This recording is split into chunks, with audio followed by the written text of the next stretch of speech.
as a job coach, being a supports coordinator or a case manager for individuals with ID.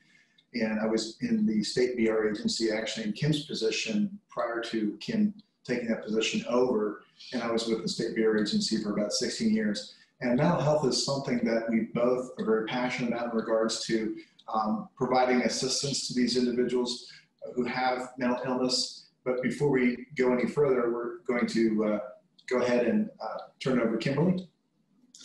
So our objectives today is we want you to be able to gain some knowledge about the needs of individuals with mental health challenges. We also want you to understand how to best provide employment supports for individuals with mental health challenges. We're also hoping that you learn how to assist those with mental health challenges in setting their goals and developing long-term supports. We also want you to learn about programs and resources for people coping with mental health challenges. So those are our objectives for today. So Terry, this was the first poll question. We'd like to see what your role is from our audience out there. So if you would take a few seconds just to quickly answer that, we'd greatly appreciate it. See a lot of vocational rehabilitation counselors, workforce, education, some others. If any of you that are typing in other, if you want to put in the chat box what you do, be something that we can go back and look at. Well, again, as we're waiting for the polling to end, just a reminder, we'll take questions at the end of the presentation today. So as Heidi had mentioned, if you have questions, put them in the Q&A box, and we'll make sure that we leave time at the end of the session today to be able to answer those questions.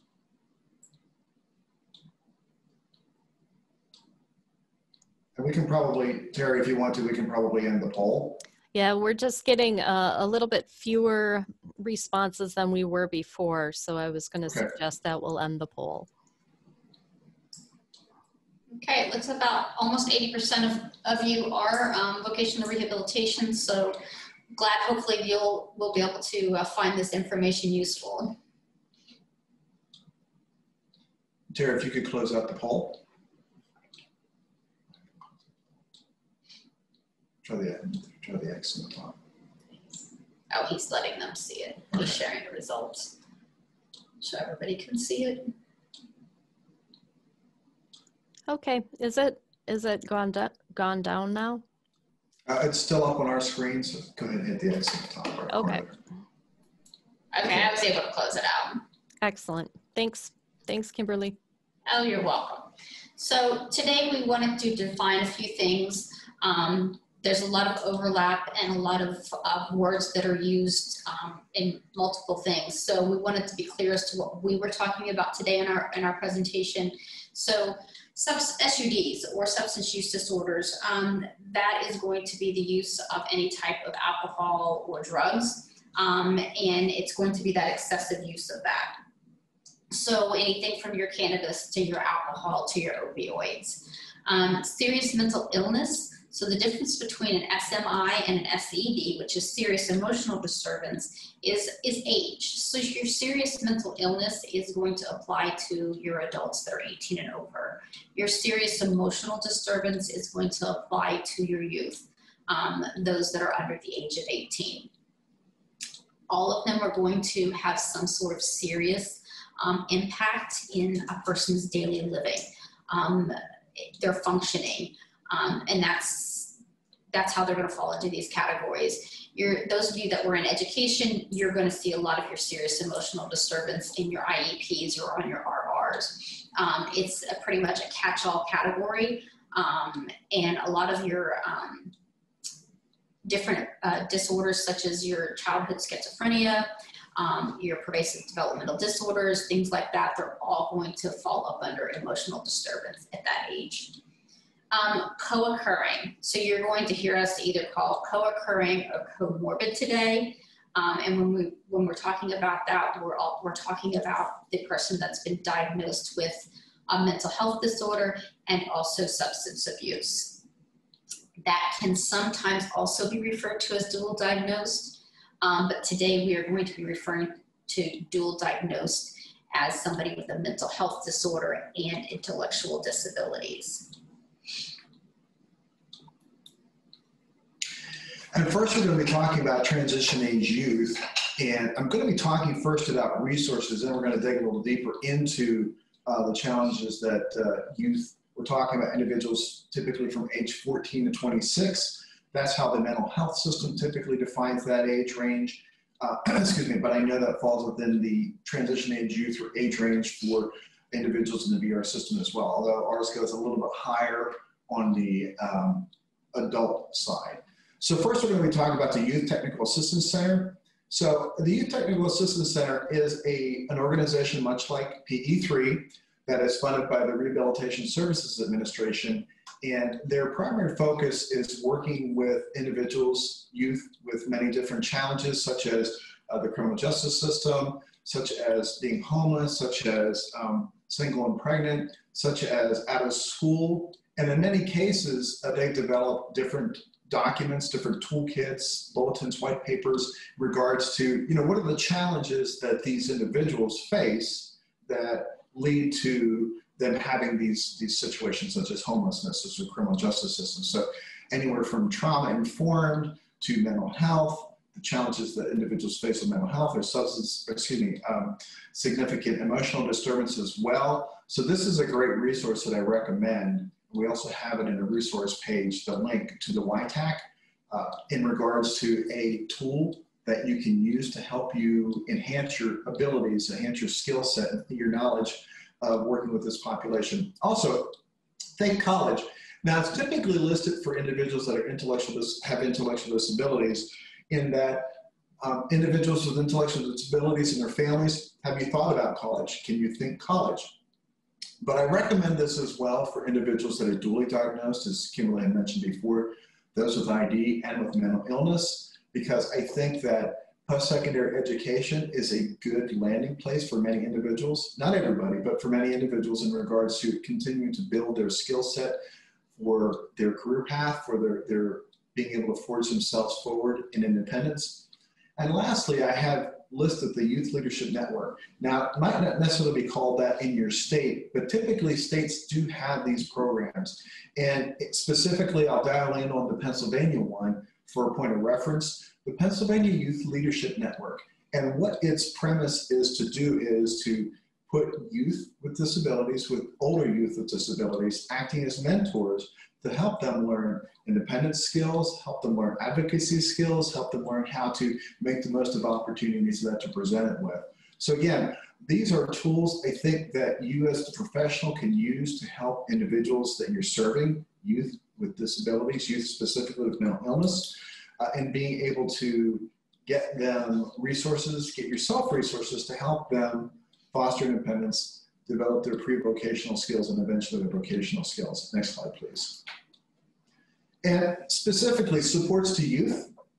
We're going to talk about some programs. We talked about some resources, and now we're going to talk a little bit lower level about some programs that are available for individuals with SED or SMI. First episode, psychosis, also known as FEP. Now, we have a diagram that we'll show on the next slide, but I want to go into a little bit of what the FEP program is designed for. It's pretty much straightforward. The person had their first psychotic break, their first episode of psychosis. This program, PEACE being one of them, a program of Horizon House, which is in Philadelphia, PA, they are national programs. They're funded by medical assistance. First episode psychosis is a program that helps individuals from being hospitalized for the first time. So there are programs out there called ACT. We're not going to get into that today per se, but it has a very similar premise. It's called the Assertive Community Treatment Program, and it's designed to develop a circle of support to help an individual with mental illness, serious mental illness, to be able to remain in the community, not be hospitalized. So we'll talk about the tenets of that in our next slide, but I wanted to throw it out there as a program for consideration. We have Families Together in New York State listed.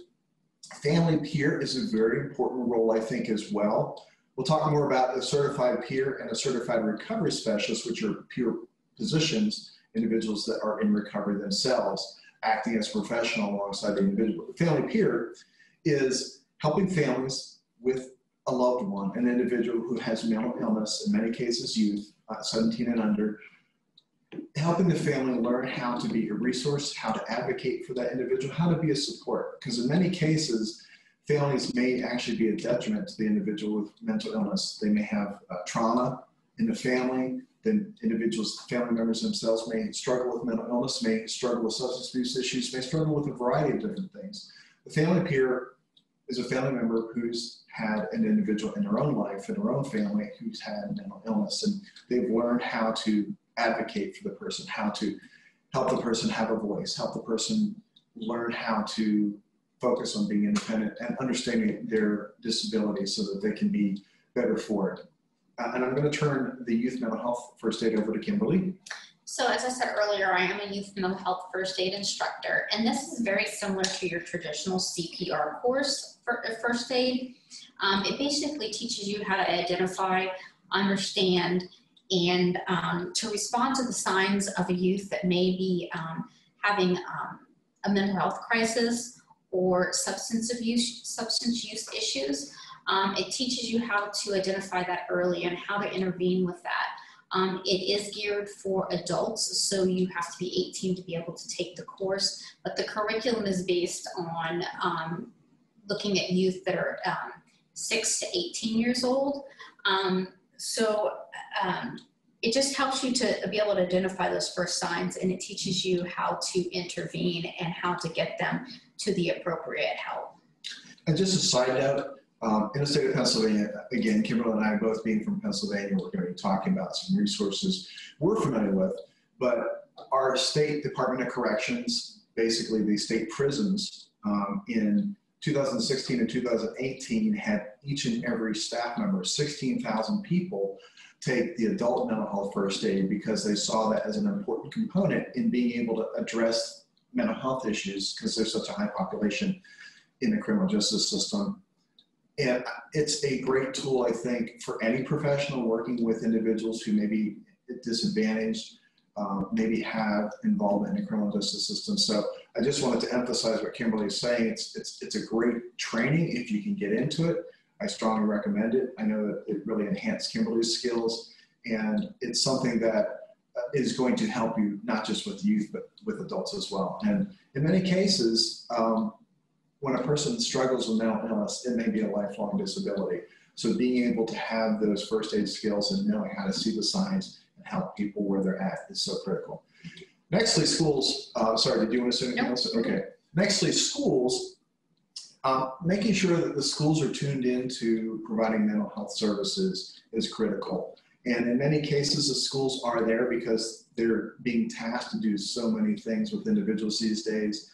And one method or one program that I'm familiar with, I recommend if you don't have it in your area, seek to see if you can get it put into your area, where the local managed care organization, now for those folks that aren't familiar with the mental health system, a managed care organization is that entity that provides basically the purse strings for mental health services in the community.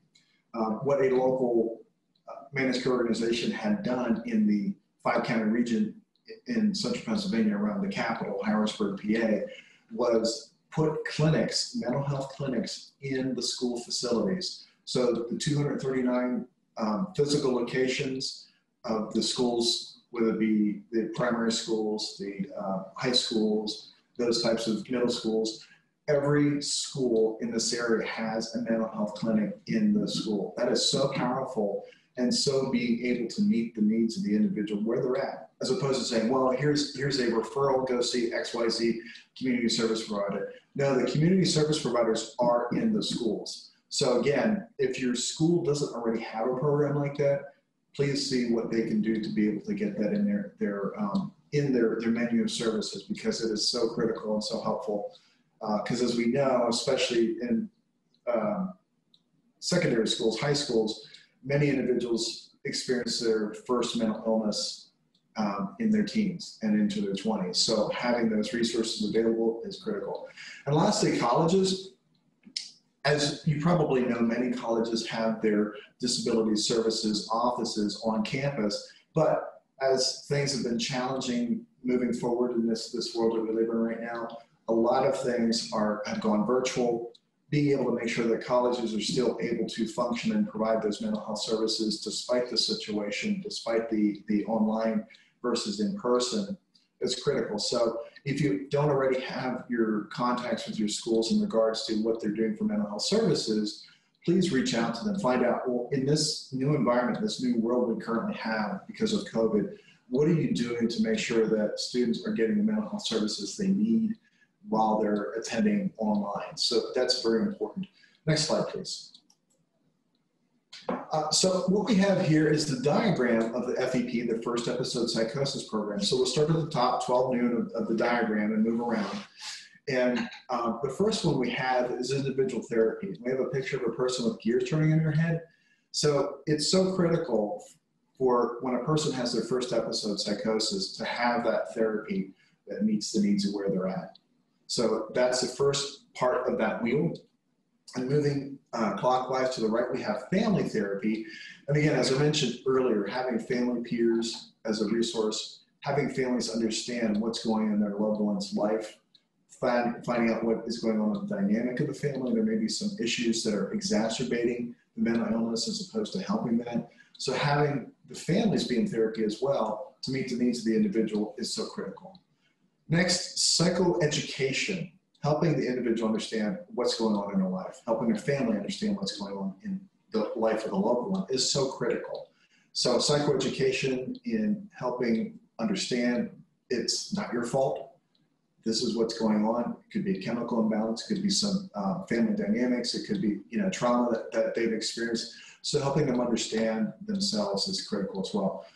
And the next one, very importantly, is supported education and employment. And again, depending upon the needs of the individual, the abilities of the individual, it could be a supported employment scenario where they graduate from school, they don't want anything further, they've dropped out of school, they don't have their GED, they just need support getting that first job or getting a job to provide them independence. That's one level of support, but also supported education because maybe the person did graduate, maybe they graduated at the top of their class. Now that they're away from home and they're in the college setting, that's when the family support is gone. Now the individual is starting to see the effects of mental illness and the support isn't there. So being able to support a person in the post-secondary education realm is so critical as well. And we'll talk more about that later. Excuse me. Next one down, nursing and occupational therapy support. So again, making sure that nurses are available to check in on the medication. Now again, this is a team that is talking with one another amongst themselves. So it isn't like they're independent of one another, but it's a team. That's why the circle is there. So nursing, helping with the medication, we'll get to the medication in a moment, but making sure that the person is doing well from a medical perspective, and that if there's any need to change medication, there's a professional that's involved in the team. And a side note, there is a clinical psychologist or a psychiatrist that's overseeing this whole team, so it isn't something that's independent from a higher level therapist. So they're overseeing this whole team, making sure that all the parts are working together in unison to the individual that's in the middle. Nextly, peer support. We'll talk more about the peer and recovery specialists in a moment, but having that person that has lived that life, that is walking the walk that the individual's had. Hey, I had this issue happen to me when I was in college. Didn't know what was going on. Would have been great to have somebody support me. That peer can be very critical in terms of providing organic connection to that individual. Social groups, again, making sure the person doesn't clock out in society and making sure that they develop their social skills is also an important component of the success of this team and the individual. Lastly, medication. I don't want to say too much on that, but we know that making sure that the medication is doing well, that it's managed well, that the individual is not having ill effects because of the medication, and it's doing what it's supposed to. So having that team of support is really critical. And we'll talk more about statistics on supported education, supported employment a few slides from now, but you'll see this is why the statistics for supported employment are so high in terms of the positive outcomes. So we'll talk about that in a few slides from now. Next slide. Supported employment. There is the traditional way of supported employment, which most VR professionals are familiar with, and that's the train in place. Basically, the individual's assessed, the individual receives training, pre-vocational types of services, and then they're put in the work setting.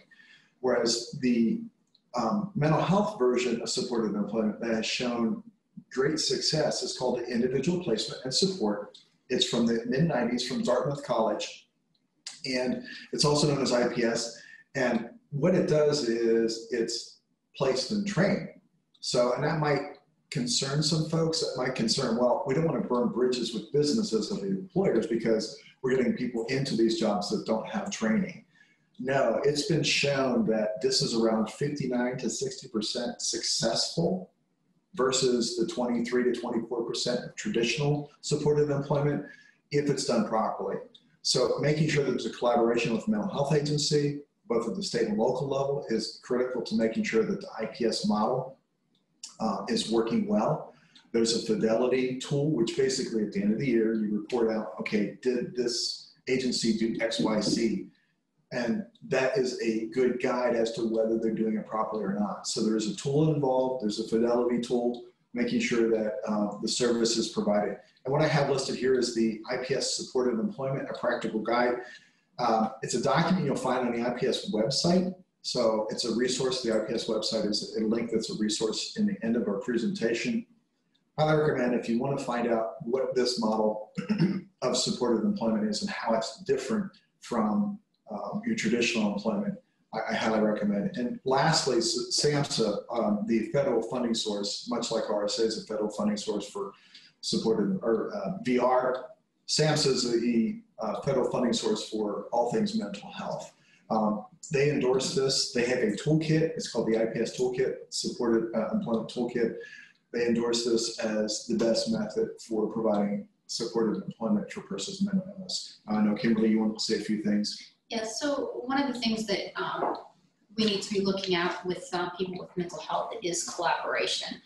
It's huge. This is not the responsibility of just one agency. It's going to take all of us together.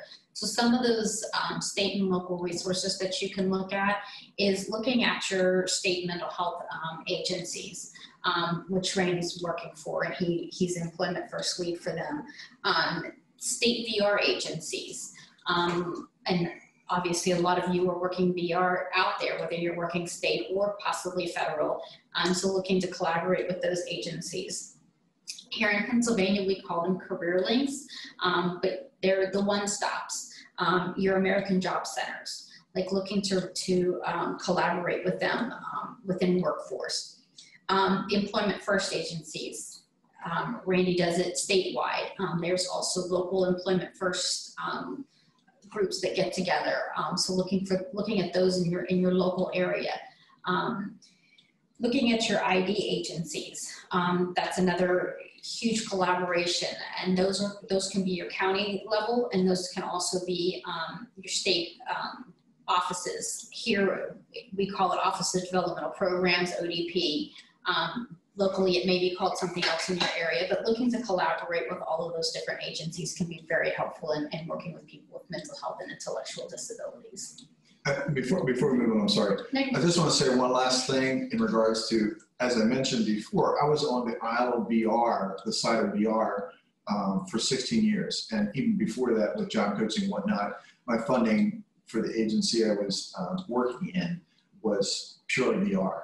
When I got to mental health, I started to see things differently, and it was a good transition for me in regards to helping to understand where the funding is. And one thing I found that to try to untangle the confusion of, well, why isn't the mental health agency able to pay for vocational services? And we'll talk more about what states have done to kind of get around that. So we'll give you some examples near the end. Pennsylvania isn't quite there yet, so definitely working on trying to figure out ways that we can do that. But in many cases, many states have the mental health services, supported employment services paid for at the county local level, and that's why I have that listed there. So what happens is their base service dollars, their county block grant dollars that they receive, the counties are paying for these services. So the only challenge with that moving forward is each county kind of does things its own way. In Pennsylvania, we have 48 different joiners. So There's some that are just one county, some are multiple counties together. So we have 48 different ways that supported employment is done and supported funding-wise for mental health in Pennsylvania. So it makes it kind of challenging in regards to having a consistent pattern of how we do things. So, but it's what we have, and it's what we're working with. So my intent, my interest is to work with the county agencies to help them look at how can they refine their IPS, their SAMHSA toolkit supported employment. So it varies from state to state. Get to know what your state mental health system does, get to know where they're paying for supported employment services, and get plugged in with those organizations, whether it be the state itself or the county. Next slide. And supported education.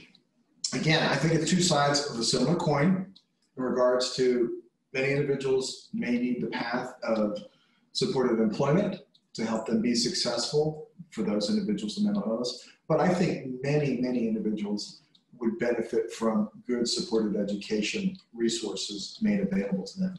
Now, one model that I'm listing here is the Clubhouse model, and it's based off the Fountain House model from New York City from the 1940s. And currently, the National Center for Clubhouse Development, the one icon that I have listed here, is international, and they have clubhouses in more than 20 different countries. So it's an international model. But in the United States, it's not in every state, but it is in very many states. It's in Pennsylvania, for example, it's in Massachusetts, it's in Minnesota, to name a few. But the Clubhouse model is twofold. It does have supported education, but it also has supported employment. And the supported employment model is what's called a work order day. So the individuals come in, they're Clubhouse members. So it's a place, it's a safe place in the community to help them build their social skills, but also develop work hardening skills. And that's one side of the house, but the other side of the house is for those individuals that say, I would like to go to post-secondary education. I would like to get my GED, for example. The Clubhouse model provides supported education resources to help the individuals be successful. And I have the word importance listed there because I can't express enough the importance for supported education and for the need for not just VR, but the mental health agencies, state agencies to be able to support this. And the reason I state this, for example, just to give a backdrop, in Pennsylvania, just one state of many, there are about over 660,000 individuals with mental illness who are receiving Medicaid benefits in Pennsylvania. Now, if you think about that, the state VR agency, they serve about 85,000 individuals annually. So the capacity just isn't there for the VR system to serve the sheer number of individuals with mental illness who could potentially be working. And I'm convinced, again, this is more of an anecdotal type of thing, but I'm convinced, being professional in VR for 30 years, that many, many individuals are going to the job centers, the American Job Centers, the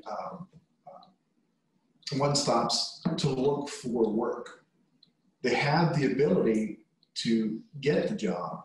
You know, they present well, they're able to do it. But when the stressors of work hit on top of their existing mental illness, they lose the job.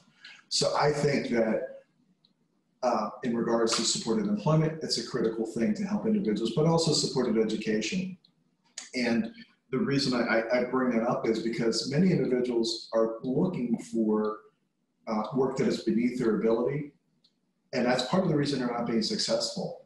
And the reason they weren't successful in that is they went to school, mental illness kicked in, they dropped out of school, and they're saying, I don't want to go that path. I think we need to say, what can we do to help these individuals to be successful in the post-secondary schooling so that they're getting the schooling that they're desiring, they're getting the types of work that they're desiring, they're getting the skills that they need to get those jobs. And then by having the support continue, they're able to be successful and not lose that job, and also be satisfied with the job because they have the degree, they have the skills of their capabilities. So I think collaboration with post-secondary institutions is critical as well. That's the last thing I'll say on this. As we know, most universities, most post-secondary schools have a disability services department or individual, depending on the size of the facility, that helps these individuals with mental illness. What I'm hoping to do, we're looking at a pilot. Not sure how far we're going to go with it. It's just in its genesis stage at this time. No pun intended, because it's Genesis Club. But we're looking at getting, as I mentioned a few slides ago, getting clinics on community college campuses so that individuals have mental health services where they're at, as opposed to going to community college, having their mental illness, struggling because maybe they're not developing relationships with individuals, because it's a totally different world, I think, in community college versus like the university setting where a person is on campus housing and whatnot.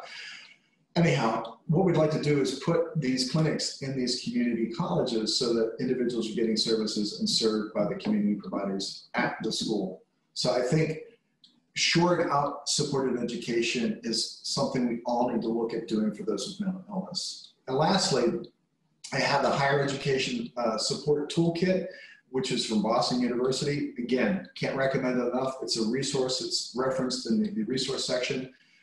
Print it off, pull it up as a PDF, whatever, look at it. It's a great document in regards to helping a person develop like an education wrap, shall we say, to be able to help them develop their tools that they're comfortable with to be successful in school. Now, it's something that they partially fill out themselves. What are the needs? What do they think would be helpful for them to be successful? But it puts it on paper.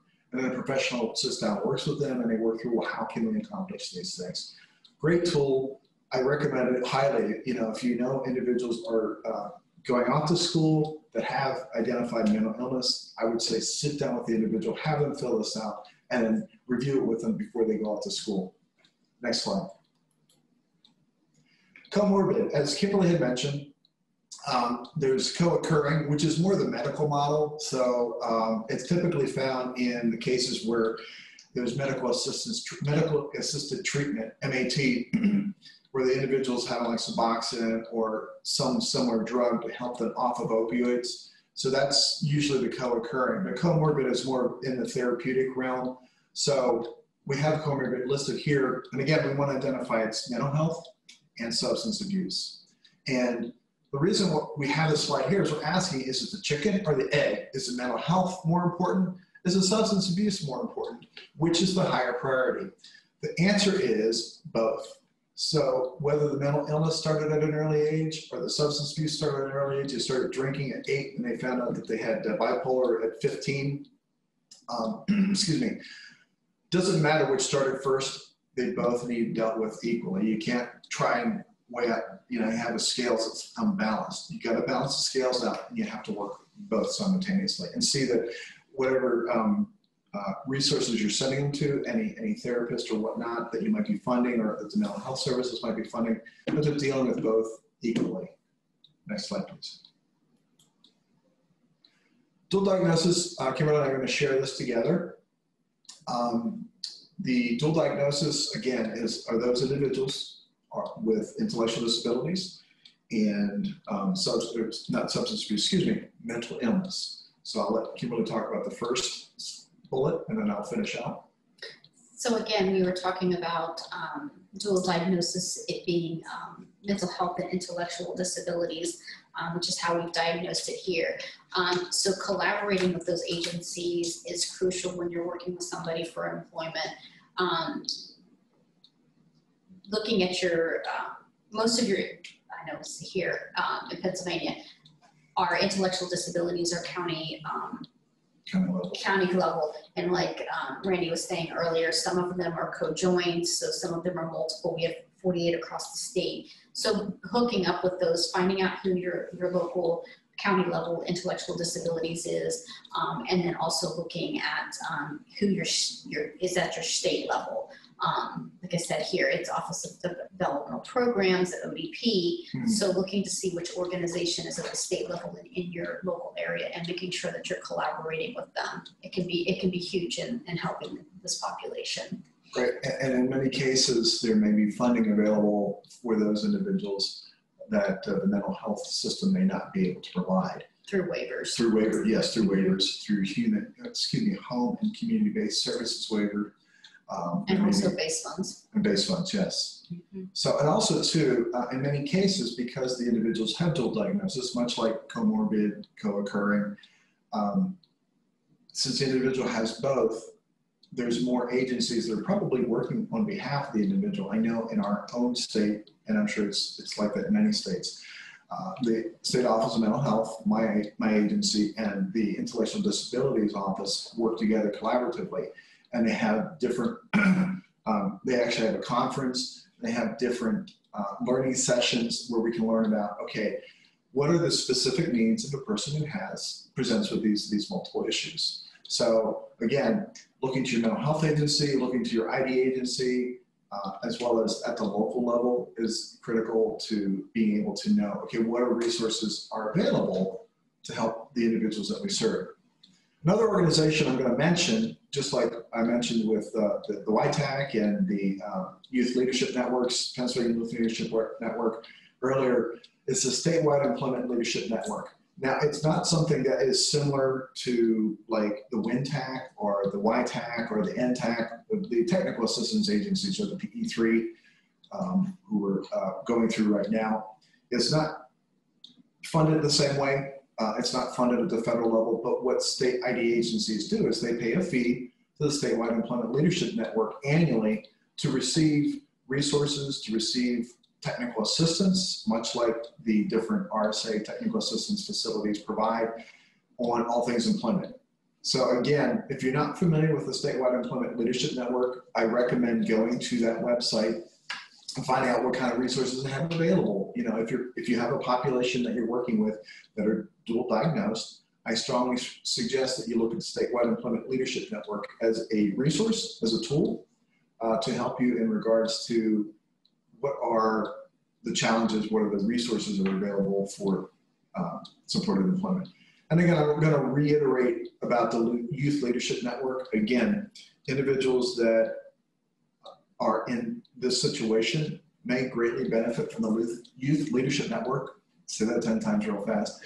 In regards to advocacy, in regards to support, in regards to learning leadership skills. So again, I recommend those two organizations to be able to provide technical assistance, both to yourself as a professional and to the individual as the individual you're working with. Next slide, please.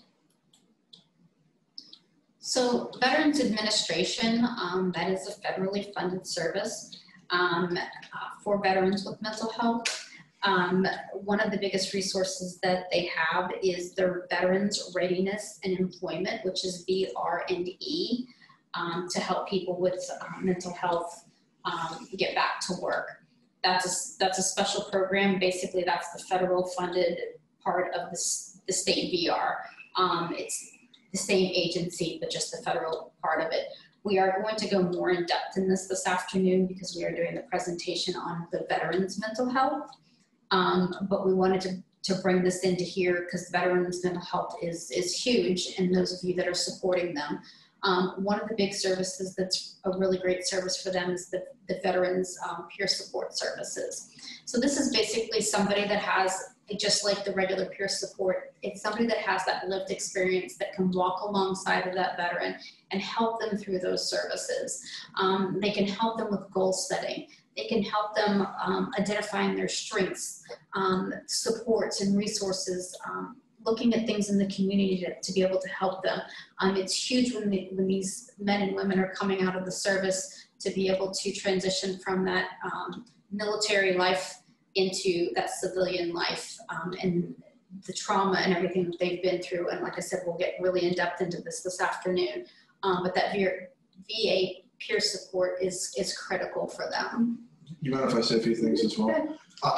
I was thinking as Kimberly was talking, this is something we hadn't scripted, but I think it's important nonetheless. There are 145 VA hospitals across the United States, which is a large number, and every one of them has VA peer support services. And it's something that, again, we'll talk about the details of it in a little bit here, but it's something that's a very organic thing. And if you're talking with veterans, if your population is veterans that you're serving, find out if they have a VA peer in their life. And if not, find out what they can do, help them to find out what they can do to be able to get that peer in their life. And one last thought in regards to this is what's called the Memphis Model Crisis Intervention Training, or CIT for short. It's something similar to the mental health first aid. It's a week-long training that professionals, typically first responders, and many of them are veterans, firefighters, police officers, EMT. This is a great training for them to take as well in regards to how do you deal with an individual who presents having mental illness. They might roll up on a scene and maybe it's domestic violence, or maybe the person crashed because they were driving down the middle of the road because they thought they were in another country and they were avoiding IEDs. So they crash or they cause an accident. The CIT training helps individuals to be able to, professionals, be able to address, okay, the person might be presenting with mental illness, but also too, they've added a component. Okay, this person might be a veteran who's just returned and they have some mental illness. How do we resolve the issue? How do we help them come back to sense of reality? How do we help them, not do anything violent against them or have them do something violent against others? It's a great program. Again, Memphis Model CIT. It's not listed in our resources, but we'll see that we get that information out to you. Sorry, Tim. Go ahead. So criminal justice, this is another big area where you're going to see a lot of mental health is in the population that's either in jail, prison, or even in a federal prison. So statistically, about 64% in jail have a mental health diagnosis. About 54% of those that are in prison have a mental health diagnosis, and about 45% in our federal prisons. If I could just pause you for just a moment, I'm sorry. Just for clarification, jail is your local, your county lockup. Prison is typically your state lockup, and then federal prison, as Kimberly mentioned. So just for the clarification, so they are separate systems. They do all meld into one, but just for the sake of understanding, Kimberly was talking about county, state, and then federal. Yeah. So in your resources, there's a link to a white paper that was done by the Department of Justice. The actual statistics and everything was pulled from 2011 to 2012, but the report was actually finalized in June of 2017. So it's a fairly recent research that was done. It was actually based on self-reporting, and I found it very, very interesting because 1 in 7 in a state or federal prison self-reported that they had a mental health diagnosis, and about 1 in 4 inmates in jail had reported that they had a mental health disorder. So it's just kind of interesting to see how what we see as an actual diagnosis versus what they see, how it's so much lower. And I have actually seen that when I've been in the state jails here, the correction centers, that they don't see themselves as having a mental health diagnosis. So trying to get them to talk about that and acknowledge that mental health sometimes can be kind of hard, which then of course impacts their ability to work because they're in denial of that mental health. And so trying to get them to overcome that and accept that and be able to work with it so that they can overcome it and be able to be employed and it doesn't hinder them and cause them problems. People that have substance use disorders that are in jail is very, very high. And so again, going back to that co-occurring or comorbid, there's a lot of our prisoners and our guys that are in jail or in prison that are dual diagnosed, and it's a huge burden on our prison system when we have to house these people because they're doing things that they shouldn't do because of their mental health or because of their substance use, and they get themselves into trouble. But if I can too, just a side note, statistically, over 50%, I think it's like 52 to 54% of individuals who are arrested are under the influence. So it speaks very much, that statistic speaks very much to the intersect of substance abuse and incarceration and the path that it leads towards to get people, individuals caught up into that system.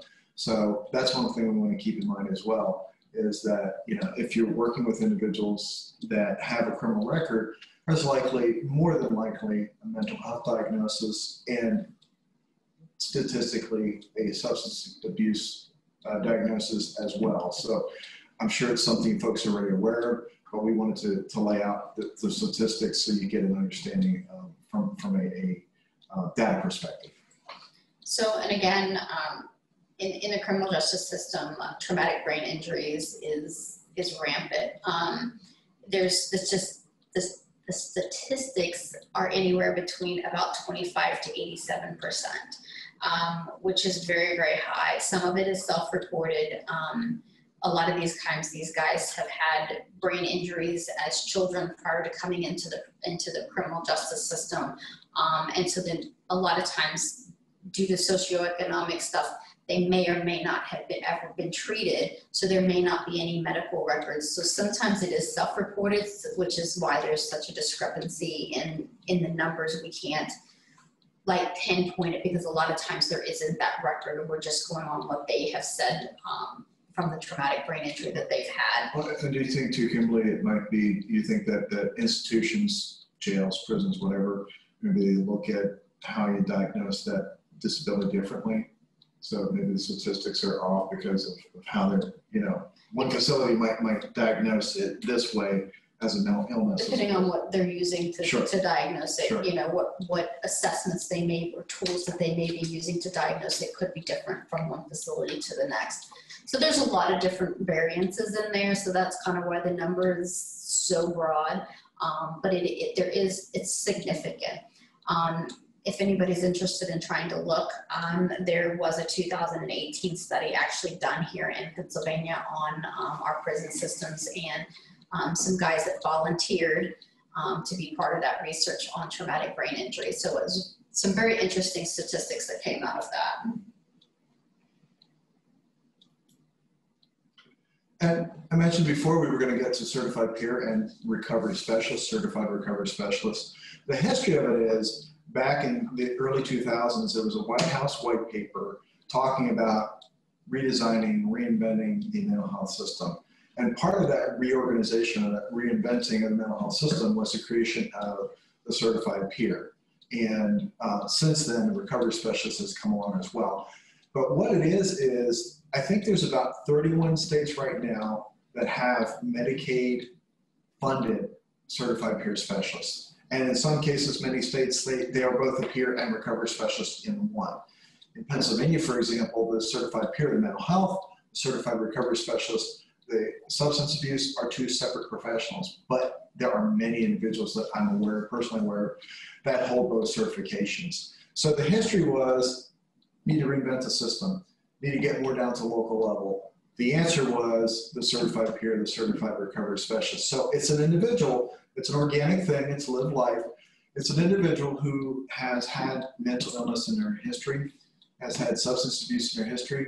They are in a good place in recovery. They're well enough now that they can take that role on as professional and talk about it to other people, to be able to be that person to come alongside that individual. Now, they're not a case manager, they're not a counselor, they're just helping them in their process of recovery. So it's a low-level paraprofessional, but it's still a critical, needed service nonetheless. But individuals that are receiving peer services are much better off in the recovery process. And it's a multi-use service.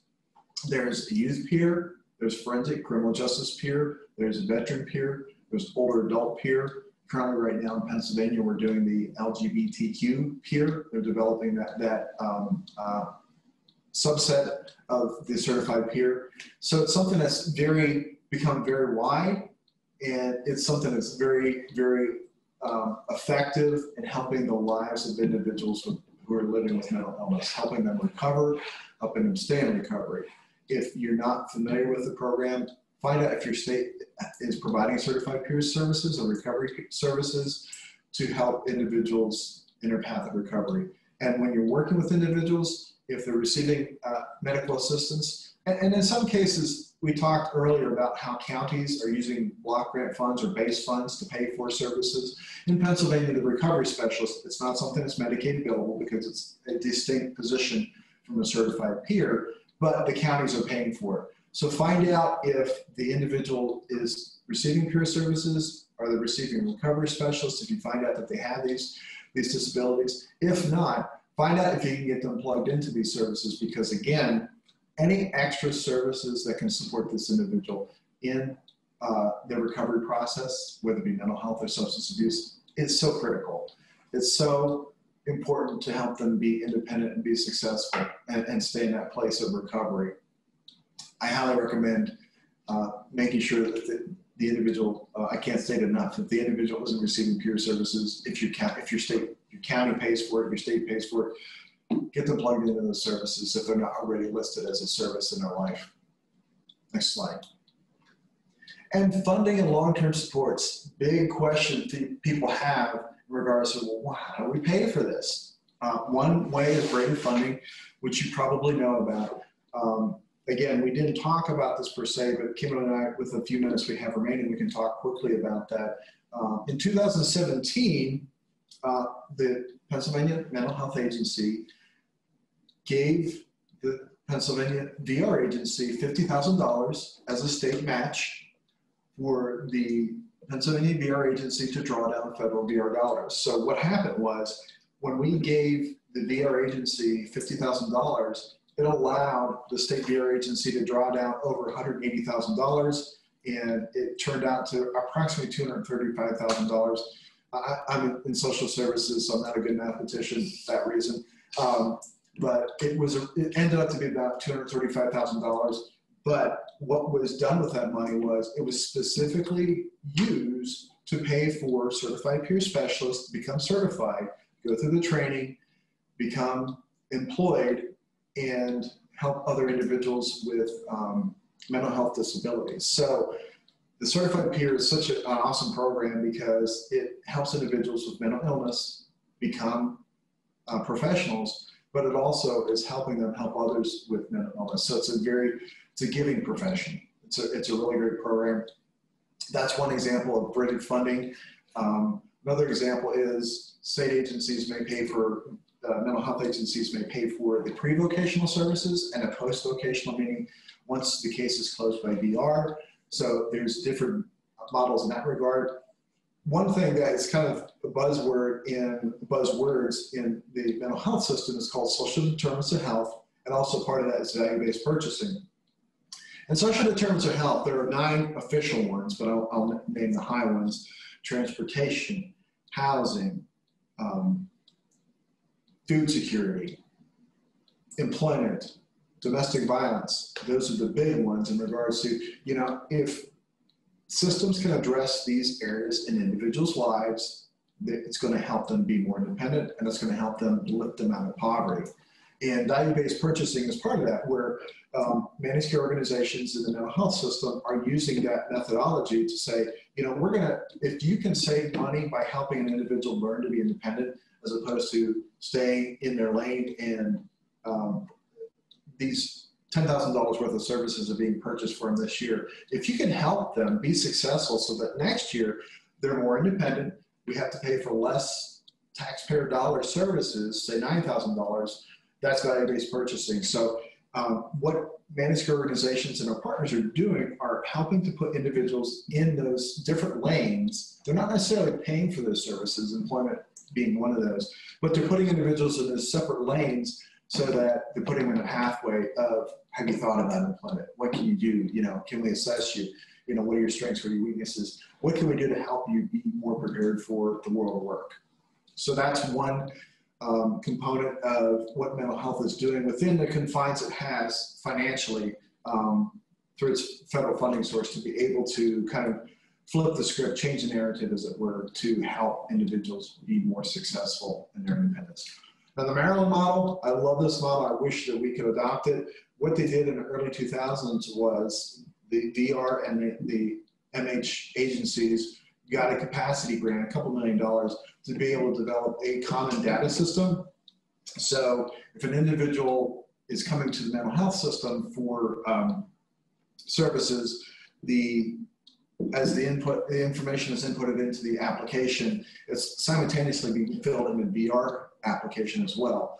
And vice versa, if the person's coming to VR and they have a mental health diagnosis, it's being filled into the mental health data system if the person is not already in that system. So what it does is it speeds up the process. And I'm not knocking the VR system. I understand perfectly why the VR system has the process it does, but it puts everything that the VR counselor needs to know at their fingertips to say, you know, within 24 hours, I can determine eligibility for this person because I know their diagnosis. I know what that diagnosis means to their functioning. I know what I need to know to be able to say yes or no, this person is eligible for VR services. So it's really helped speed the process up, but they have rated funding down to a science where, again, the MH system is doing pre-vocational services. They're actually doing some counseling while the person is receiving VR services as well, so simultaneous funding. And lastly, they're providing post-vocational once a person's out of VR services. Great model, suggest you look at it. And I'm just gonna briefly list the Oregon model and the North Carolina model. Both of those took waivers for the Centers for Medicaid and Medicare Services, CMS for short. They created waivers that have employment services built in. The Oregon model has the home and community-based services waiver. So they're using that much like a lot of ID agencies do to have employment as a needed service. In North Carolina, they're using a waiver to show that they're saving CMS dollars by using this methodology. So there's different models that you can use, but it takes a lot of effort and political will to get these models up and running, but because they're waivers. But there are different ways that mental health services, or mental health agencies can pay for vocational services, but it's a circuitous, long path. But check out those 3 different models and check out social determinants of health to get a better understanding of where mental health is in this realm. So next slide, please. Questions? So I think, is that where? So I don't know, Beth, are we giving our Heidi? Yes, are we going to? Yep. There's Beth. Hi, sorry, just took me a little second there to get my screen up. All right, yeah, we'll hop right into questions. We have quite a few here. And again, if we do not get to all of the questions before we hit 12:30, we'll definitely follow up with Randy and Kimberly and send those to you guys via email so you can get a chance to respond, and we'll post those with the archive webinar. So the first question comes from Rose, asking, how do you find out about offerings for the adult mental health first aid training so interested folks can register, and what is the cost for that training? Well, I think it's something we can both work towards answering. I know in Pennsylvania, it was a federal grant that the mental health agency had received, and then we issued it out to our partners, and Kimberly was fortunate enough to be able to, it was at no cost to her other than her management team saying, you know, we will allow her to do it during her work time. Go ahead. Is she asking about to become an instructor or to attend the class? I missed that part. I believe attending the class. So it's mentalhealth.org. She can go on the website and they should have any classes posted. My contact information, there's the resources and references, and here's Randy and I's contact information. She can reach out to me and I can look to see if there's any upcoming dates. And if she could provide like where she's located, that would be helpful too. Well, it's virtual now, so it kind of really doesn't matter. Okay. Yeah. Yeah, I imagine lots of things that were location dependent are now virtual and a little more flexible for that purpose. All right, next question from Amy, asking, can you please clarify resources that offer psychoeducation different from family or mental health counseling? Is this like the National Alliance on Mental Illness? Thank you. Well, psychoeducation, it's intertwined between family supports and individual support. So it's something that's going to be, it's a component of the two. It needs to be added. So it isn't like something that's necessarily a separate tool, but it's something that's integrated into any counseling that they may do. You know, helping the person understand more about themselves, how the mental illness is adversely affecting them, you know, what it's doing to their, you know, how they present to others in regards to when they are having these issues, so that they just gain a better understanding of themselves and their mental illness. The families gain a better understanding of their loved one and what the mental illness represents to them. So it's something that's, while it was listed as a separate circle in the larger circle, it's really something that's integrated into any counseling that the individual receives. All right. The next one comes from Jody, asking what was the name of the treatment plan demonstrated by diagram. This one came in earlier in your presentation. I think it might have been that circular diagram. And Jody, please correct me if I'm wrong.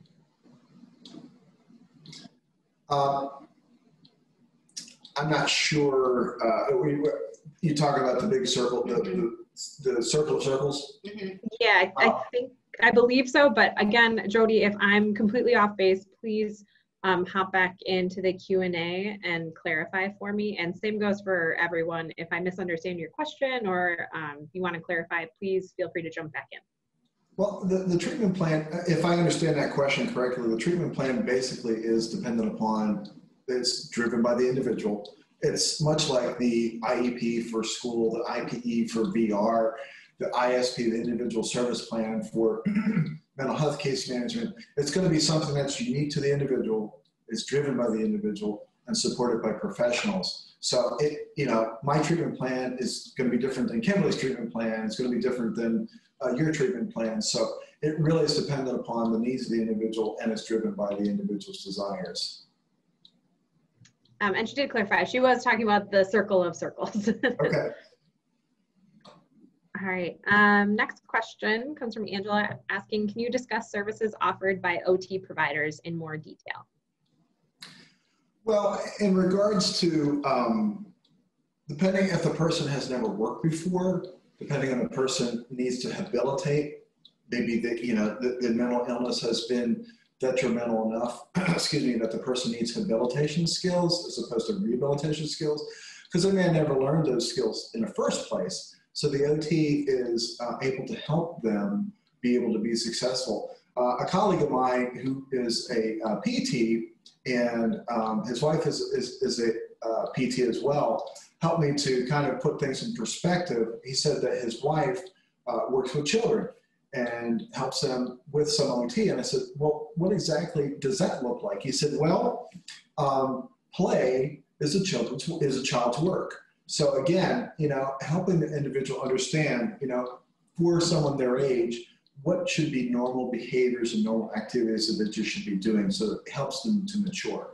Because again, as I mentioned, it's first episode psychosis, so how is it helping the person? They may have never learned certain skills, you know, may have been trauma in the family, may have been, you know, the severity of the mental illness prior to medication, prior to therapy. So helping a person habilitate is what the OT person is what their role is. And I think too, to go along with that is, like, if you have somebody with a mental health, that's exhausting. And I think that sometimes, like, it's kind of that work hardening. Mm-hmm. I mean, in getting somebody to the point that they can work for 4 hours at a time. So that's where that OT comes into play, is strengthening them to that they can get to that point.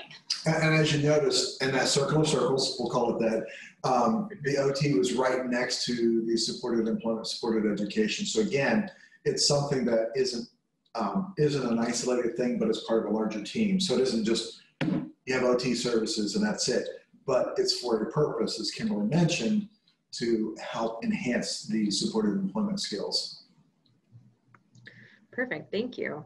The next question was IPS. How is success in employment determined?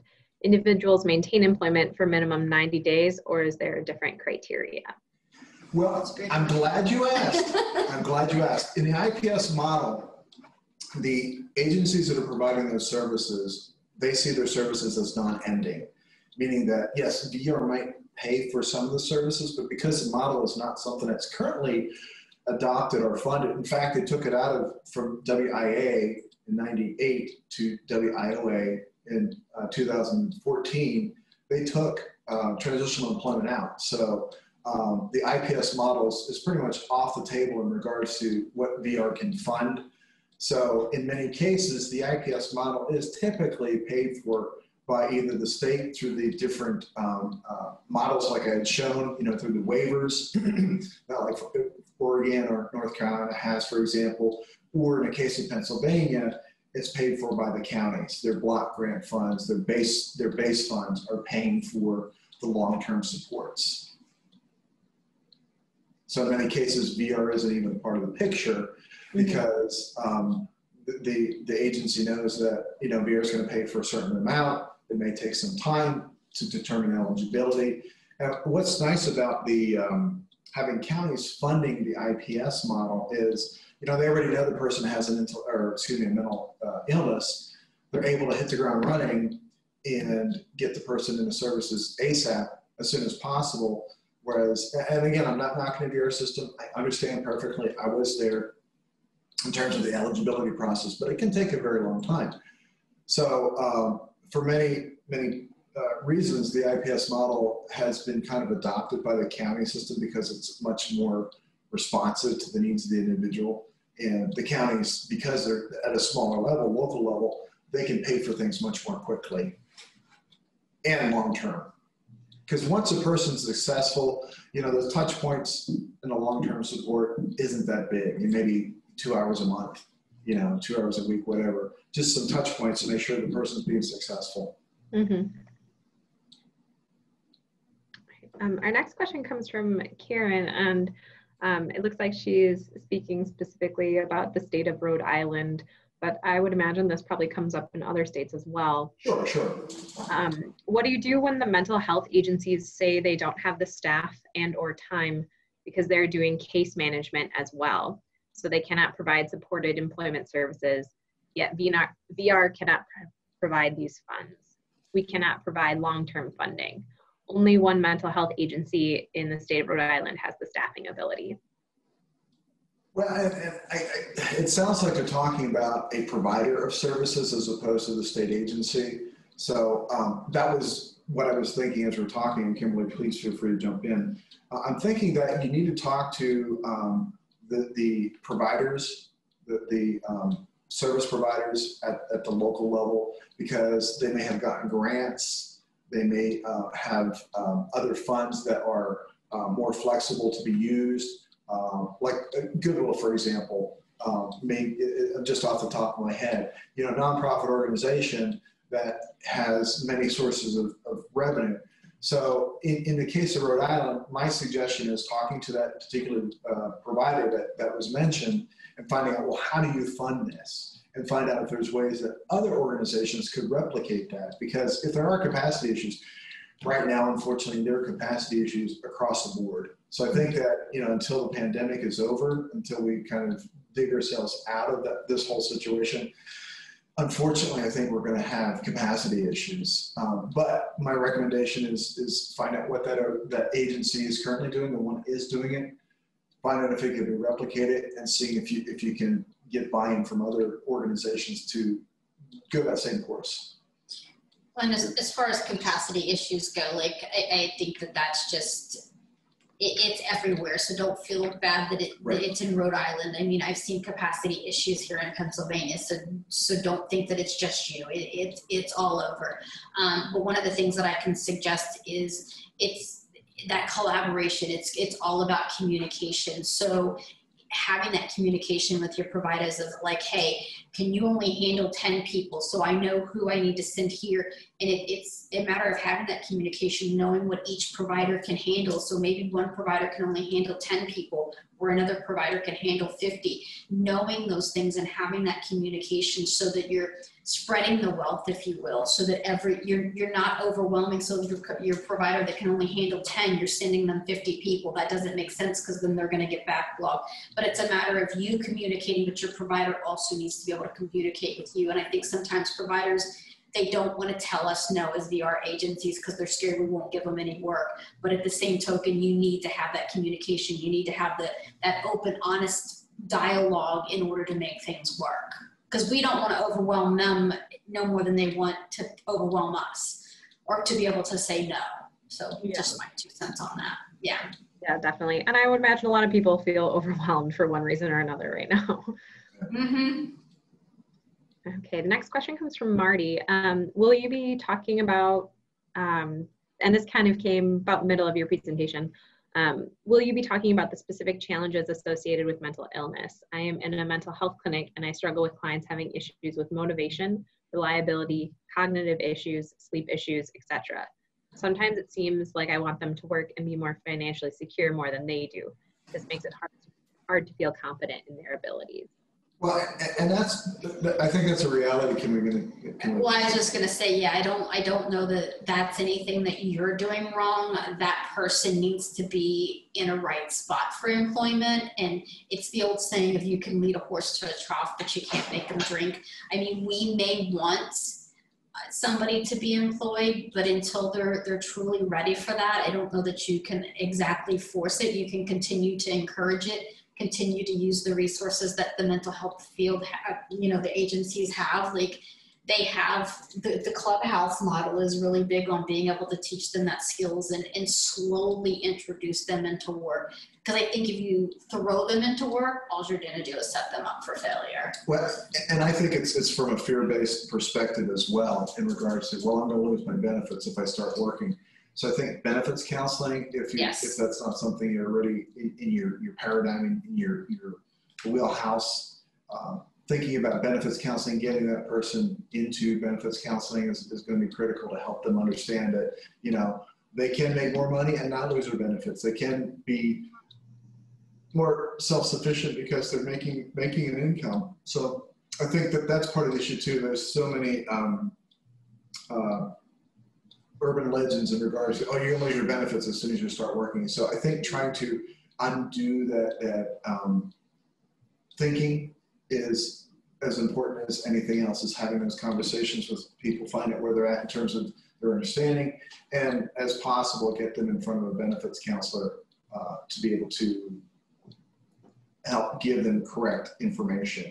And it's also important that the families are aware of that as well. So again, if you're aware of family peers that could be able to help have those conversations with the family, because the individual might be a minor and the family saying, I don't want them to work. I know a personal example of that situation happened where this young lady was unable to work because her mother didn't want her to. It turns out it was an income issue that, if she were working and making income, possibly affect the benefits for the family, and the income for the family goes down. So again, it's as much disinformation as it is information. So helping correct their thoughts is part of that.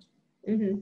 Yeah, and I think with the answer that you two both gave, I mean, it also points out that there could be a variety of different ways to help different people. Not everybody's going to have the same types of hangups and might, need different things to kind of give them over that hump and ready for work. Our next question comes from Emily. Any tips on how to support a client with their job during COVID-19? This is a work from home job for the client, and their mental health is affecting their ability to succeed. It's hard to support this person from afar other than calls and encouraging texts. Self-care. That's the first thing that comes to my mind is self-care. If you can get them to write a self-care plan, I think is huge. They need to be able to take care of themselves, because if you can't take care of yourself, you can't do what you need to be doing. Right. So I think it starts right there with them. So that's just my 2 cents on that. Well, and one of the things that we did at the state level, and I'm sure every state has done the same thing, is we pushed through telehealth. And now certified peers, certified recovery specialists are doing things via telehealth. So again, the organic, the peer person coming alongside the person, it's able to be done by phone, it's able to be done by computer and whatnot. So there are resources out there to help people despite the situation that, yes, the landscape has changed. Yes, the way the service is being provided has changed, but there are those individuals that are still available despite the pandemic to be able to come alongside that person, albeit virtually, to help them. So if your state has certified peer specialists or your county is paying for a certified peers services, find out if that person can get plugged into that. Thank you. And actually, I kind of want to, I want to go back to an earlier question, the question from Karen about Rhode Island. She chimed back in to kind of clarify a couple points for us. She said, to clarify, this has been an issue for years. No community agency has the long-term funds. So unless the mental health agency themselves provide the funds, the clients cannot get those services. Yet the mental health agencies say they don't have the staff to do so or the time because they're doing case management as well. We can provide a community agency supported employment funds, but only for 90 days. So the client then doesn't have any more support after the 90 days because the mental health agencies say they don't have the time or staff to do so. Well, again, and I don't mean to keep coming back to the certified peer. I'm not sure if Rhode Island has certified peers, but I think that if you do have the availability for peers, it's a Medicaid billable service, so it's a federally funded service. It might be a resource that can help individuals. It's not something that's really taken off the ground yet, but it's kind of a pet project that I have where I think that certified peer specialists could be that long-term support for individuals in regards to once the VR case is over. So find out, do a little homework and see if there are peers either in the county that you're in or the state pays for certified peer specialists, or I should say has gotten approval for Medicaid to pay for certified peer specialists. I would recommend that is probably a good resource, a touch point to help that individual in this time to give them something during this pandemic, during the downtime of funding for everyone. That would be my recommendation off the top of my head. You know, I'd love to talk more about that, dig deeper into the details, but that's my thinking off the top of my head in response to the second question. Certified peer.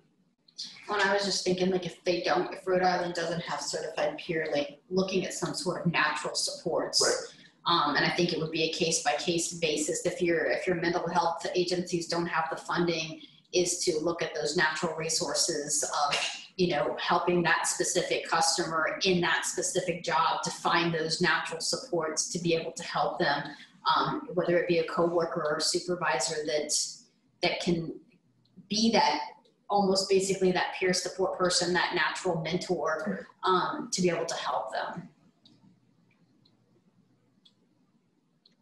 And again, thanks, Karen, for jumping back in and clarifying. Yeah, I hope that was helpful. Yeah, I hope so as well. All right, next question comes from Adolfo asking, what is the trend concerning the SMI population? Do you think therapy is empowering individuals to function more without medication? What have you seen throughout the years? Is it clients having a higher intake of medication or clients making cognitive changes to take control of their lives? Which population did you say? SMI. Okay. That's a tough question, and I don't mean to say I can't, you know, I don't think we can answer that, but I think it's, we realize now, and we'll talk more about this in the afternoon session, hint, hint, about like overuse of opioids and those types of medications, and just medication in general. I think that medical doctors are just being forced, and in a good way, being forced to look at not over-medicating people. I think that our country had gone up and up and up to the point of over-medicating. So I think that people are looking for alternatives to make sure that it's really truly meeting the needs of the individual. Instead of being the medical model which is, you know, deal with the pain, reduce the pain, eliminate the pain. It's dealing with the person first. So I don't have any data or statistics to say that, but I would like to think that it's going more towards person first. And again, I've seen an explosion with the use of certified peers. And I think that I keep coming back to that, but I had worked with the peer program when I was a VR for about 15 years, and I saw how beneficial it was and how it grew. And even just the other day, I was in our state planning council where individuals, you know, representatives from different agencies, individuals themselves with mental illness are talking to us and saying, this executive director, this mental health agency, we're seeing this as a benefit. You know, as medications are reducing, the use of peers are going up and it's helping people. So I don't know if that answers your question, but that's the best I can give off the top of my head. Yeah, it's a hard question to answer on the spot without being able to kind of look up the data. Right. Well, we still have 5 or 6 minutes here, so we'll see if we can get through a couple more questions. Next We'll one. try to be quick on the last few questions so we can try and get through them. Okay, we definitely won't get through them all, but we'll see how many we can get through here in these last few minutes. Pamela asks, if you have someone with MI and some health disabilities, how can we help them with working when they don't have the physical strength to do so? Is there somewhere for them to go while they are waiting to get their disabilities? Would this help with individuals with PTSD that aren't veterans? Yeah, that could be a possible. It's like looking at the SILS possibly, which is the Center for Independent Living. Just trying to think of some other resources. Like, and if it's a mental health, they could be looking at the clubhouse model. Right. The clubhouse is a good model if it's in your state. Maybe drop-in centers, if there's not clubhouses in your state, drop-in centers could be good resources. Because again, not knowing the specific situation, it's really hard to say, you know, this exactly is the best response. So again, it sounds like it's going to be more of a mental health. If they're waiting for disability to come through, it seems like it's going to be something that would be more in the mental health realm of things that they would be looking for, because it doesn't sound like they're wanting to go to work, if I'm not mistaken. So I don't know that you would want to go the VR route necessarily, but just looking for those supports to help them during the day, like a drop-in center, a clubhouse, a SIL, looking at some of those resources. Mm-hmm. Okay, the next question, referencing back to your presentation, Nick asks, can you please give the percentages of individuals in the prison systems again? So it was, let me look at my notes so that I don't tell you wrong. It was 64% in jail, which is county. It was 54% in the jails, which is, or prisons, which is the states. And then it was 45% in federal. That was mental health, right? Yes. Mental health. All right, thank you. Next question is from Teresa asking, are there any peer certifications for people with TBI? If so, can you please direct towards where to find such programs? Thanks. I haven't heard of a specific TBI. There are not peers for TBI, but there are clubhouses for TBI. There aren't many. There's one in Philadelphia, and I think there's one in Atlanta, Georgia, but check out TBI clubhouses. Okay.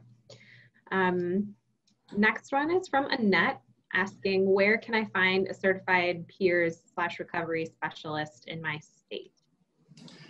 Well, I would, if you're not already plugged in with your mental health agency, either at the county level or the state level, depending on where you are as a professional, I would start with the county level first, the county MH office, and find out, do they provide peer services? Or ask the case managers, does the state provide certified peers? Or they could be called peer specialists, something like that, a recovery specialist.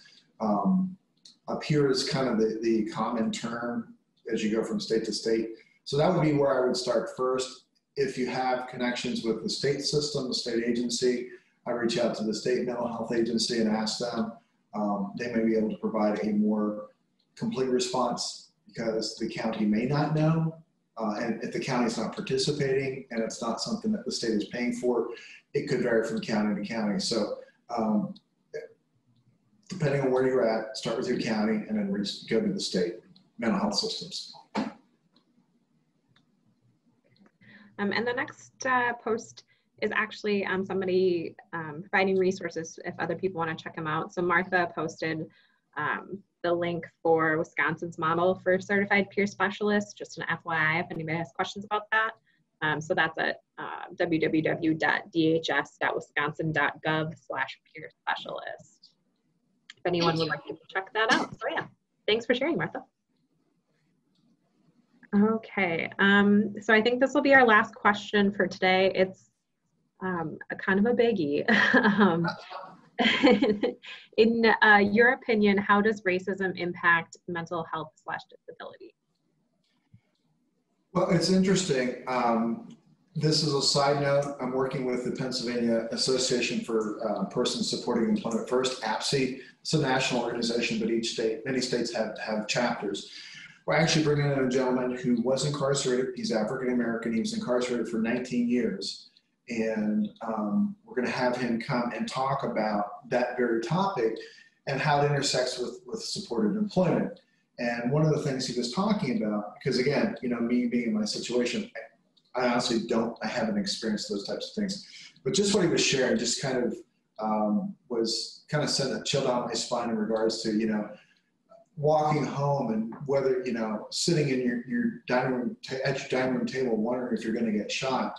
You know, those are some realities that many individuals are facing today. So it's something I need to get educated on. It's something that our APSE chapter definitely wants to get educated on. You know, how does the intersection of cultural challenges, racism, and supportive employment, how does it all fit together? So we're hoping to answer that question, or at least pose the question and try to come up with some answers. So we can let you know when that event is going to be taking place. I think it's September 18th.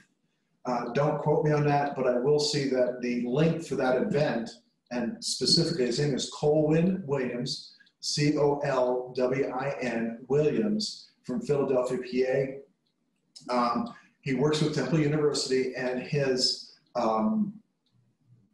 program, I'm thinking off the top of my head, is Stop the Hate, I think it's called, or End the Violence, one of those two. He has his own website. So I think it's going to be a very powerful presentation. It's going to be eye-opening, and I suggest for that person who made that request, tune in. I'll provide the information after this presentation so that it's something that they can look at attending.